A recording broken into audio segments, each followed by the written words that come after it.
Hello, my name is Victor, and I want to show you something really interesting.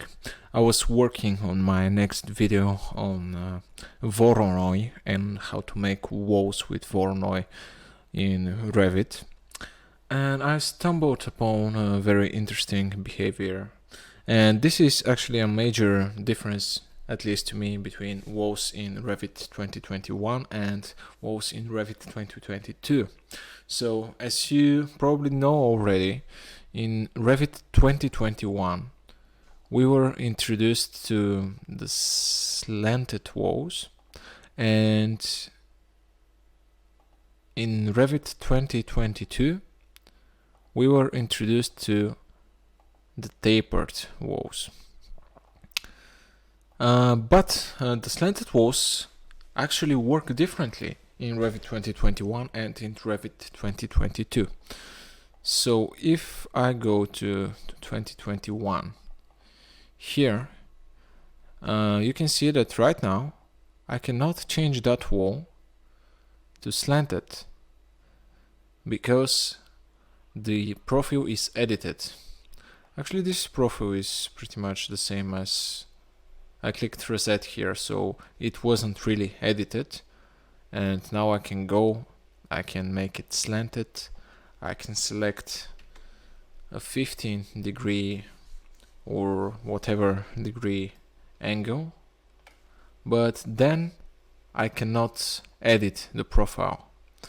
Whereas if I go to Revit 2022, you can see that I have this slanted wall here, and I can still go and edit its profile, which is really cool. And for me at least, and my work, it is kind of important. You can see that if the profile is already edited, I can go and make it a slanted wall. I can give it an angle, and the profile is kept, and it is even shown on that slanted plane. So this is something really interesting, and it's a major difference between the way walls behave in Revit 2021 and Revit 2022. So let's try to make this a tapered wall. Would that work? No. So it cannot be tapered. Maybe in the next version they will add that as well, even though it is kind of making things a lot more complex. But good to know. It's good that we have this addition, and we actually in the Revit API we have a lot of additions about how we deal with profiles. Like we can do a lot more with the profiles of the walls.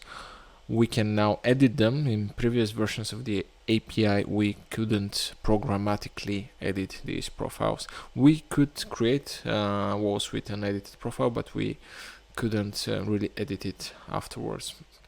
And yeah, there are a lot more videos on this topic, and if you have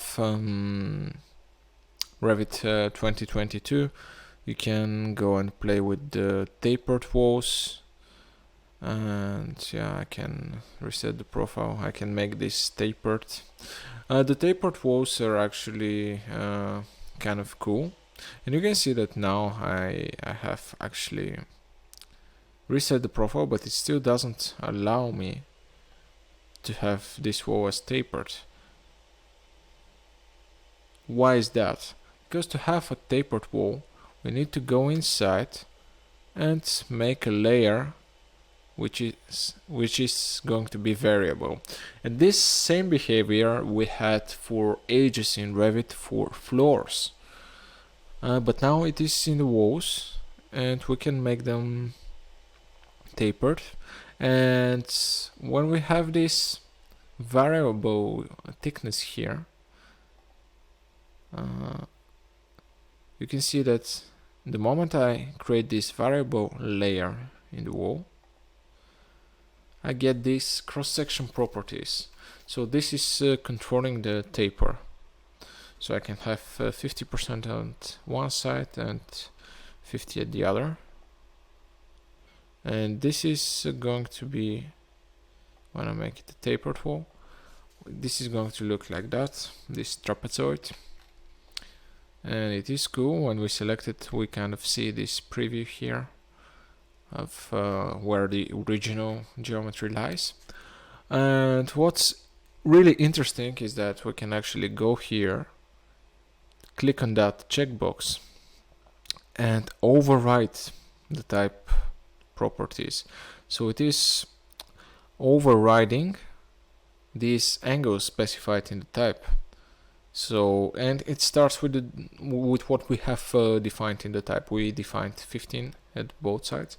We can actually make one of them larger to achieve that, or we can actually make that one minus 35, and this is not making any sense, of course.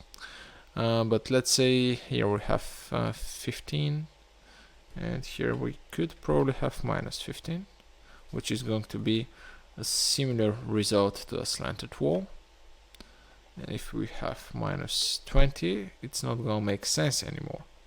But if then this is larger, like if this is 30 and this is minus 15, we have this eccentric wall, eccentric taper, where the the upper part is